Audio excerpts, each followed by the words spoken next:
Welcome back. We're going to talk more about how to categorize and classify different four-sided shapes. So what I did at the bottom of my journal here was made a big purple box, basically of what amount of space was left in my journal. So go ahead and pause the video and do that. Make sure you outline it in purple, because what we're going to do is draw this little diagram of how you can remember what shapes are what. So this diagram is going to show that everything in this box is going to be a quadrilateral. So I'm going to slide my paper up. Again, I'll tell you one more time. Everything in this box is going to be a quadrilateral. So I'm going to label it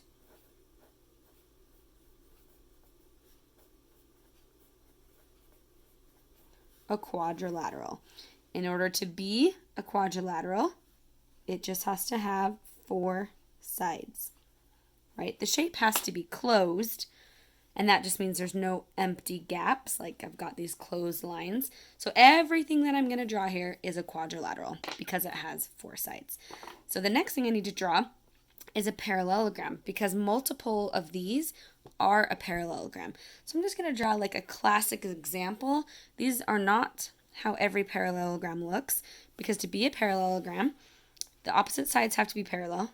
Opposite sides have to be congruent or equal in length, and opposite angles have to be congruent. So if you do the opposite sides congruent, then the opposite angles are going to most likely be congruent. So it's not super hard to draw a parallelogram. I'm just going to draw it like this. So I'm going to draw it pretty big. Maybe I'll come right here. And I just drew an outside length.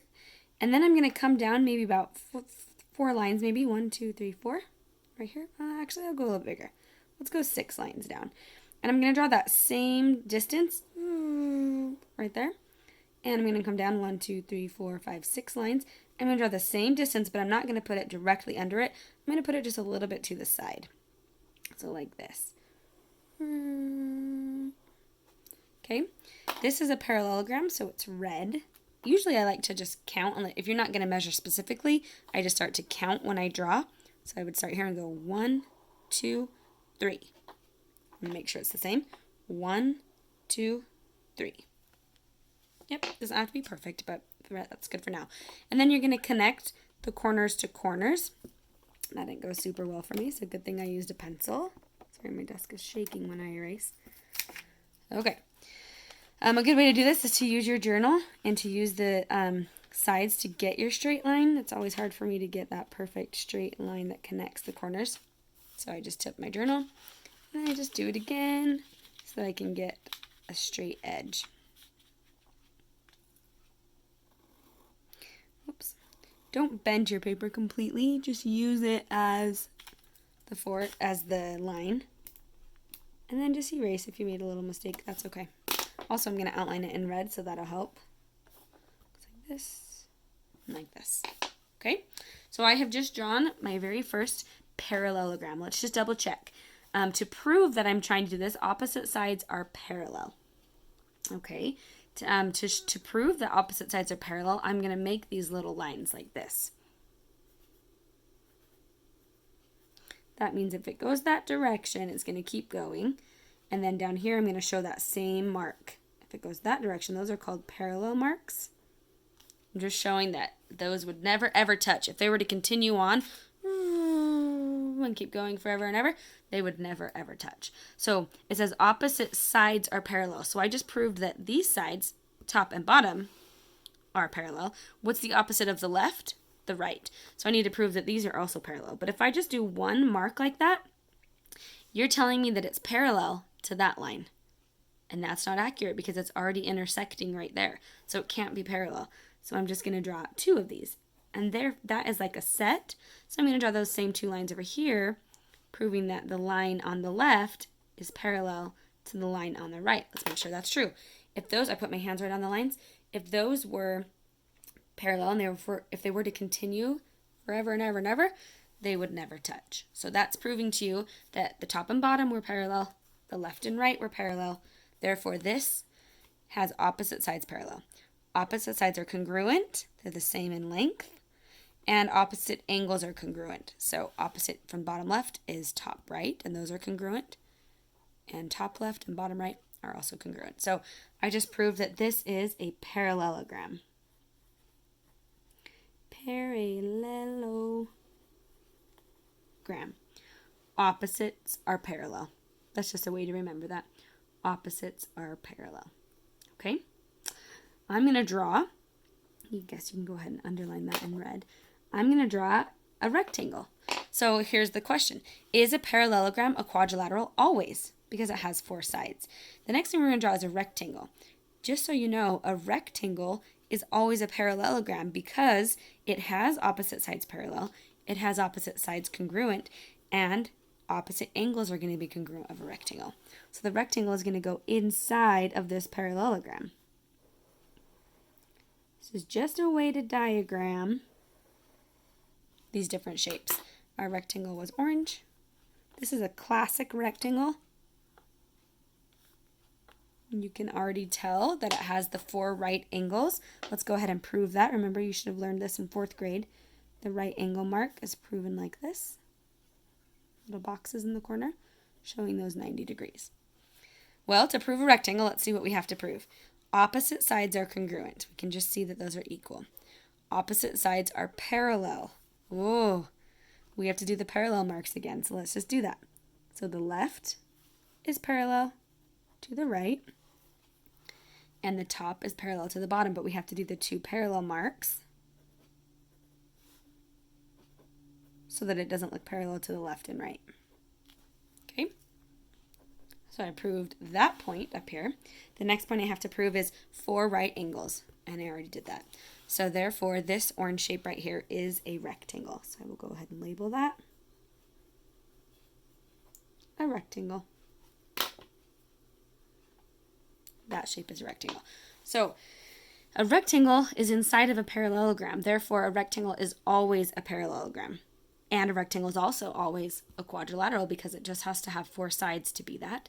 It just has to have opposite sides parallel to be that. And then this one is now a rectangle. There's one more thing I'm going to show you, and that is a square. Actually, there's 2 more we're going to show in here, but I'm going to draw a square inside of the rectangle right here.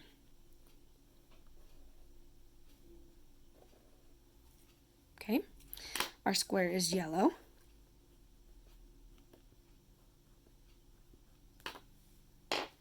And in order to be a square, all sides have to be congruent.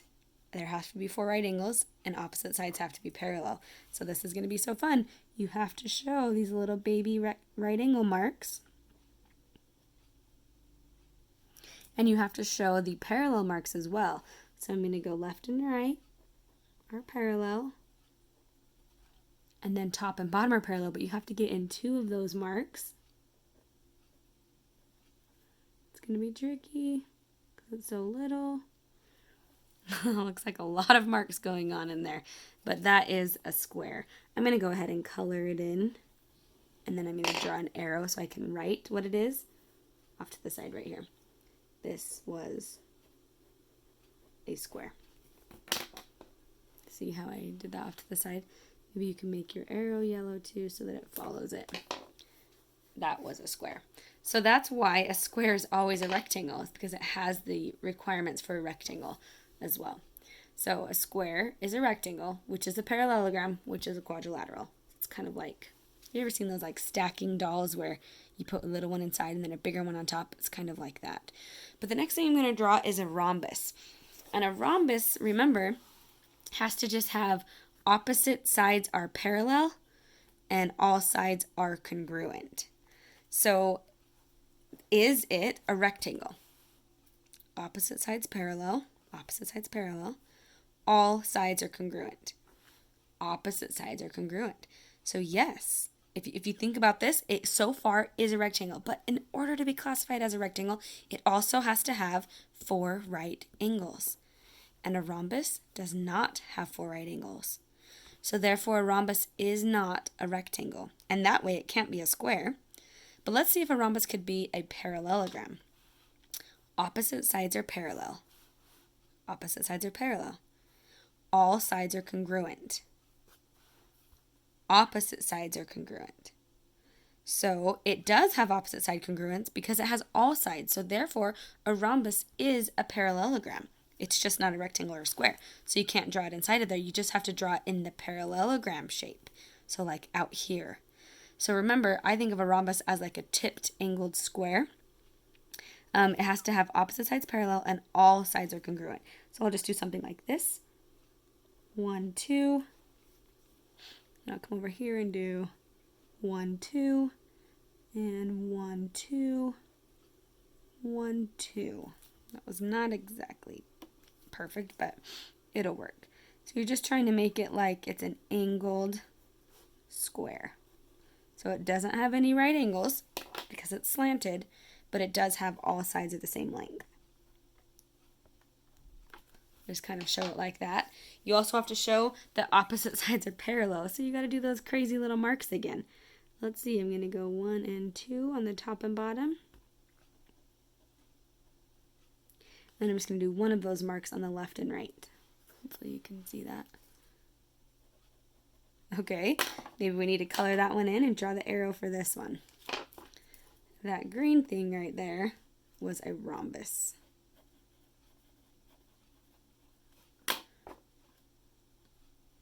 Okay. I'm going to try and show you one more, and it's Miss Fisher's favorite. It's a trapezoid. A trapezoid is a parallelogram. No, sorry. Excuse me. A trapezoid is a quadrilateral because all of these were quads. But it only has one pair, so it can't have more than one pair. So that means it can't be any of these things. A trapezoid is only classified as a quadrilateral. So just out here on the side, I get to draw a trapezoid. And it's my favorite shape to draw because I think of it as, most of them, you can think of as a chopped off triangle. So you can just like, you do, I don't know, a shape there, a line there, and like a shorter line there. And then you can just connect them. Best thing about a trapezoid is it can be represented in lots of different ways. And that's why I like it so much, is because I don't draw things super well. This is blue for trapezoid.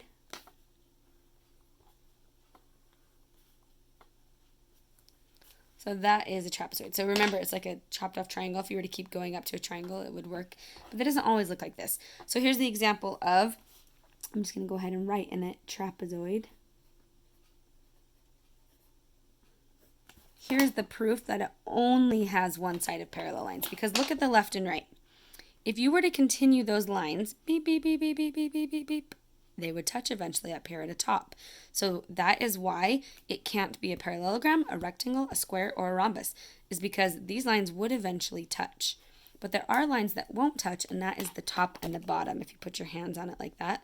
And if you were to continue them, they would never touch. So you just have to have one side, one little proof that the top and the bottom are parallel.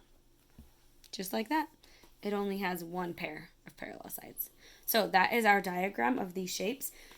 When you come back next, you need to find a page in your workbook, and I will show you that page right now. The page we're looking for is going to be 250, but I'm looking for the one that says 250A. It has an A on the bottom, so please try to find that. So you're looking for page 250, but it has an A next to it because I already ripped mine out. So go ahead and find 250A and rip that page out. And you're going to also need scissors and a glue stick when we come back.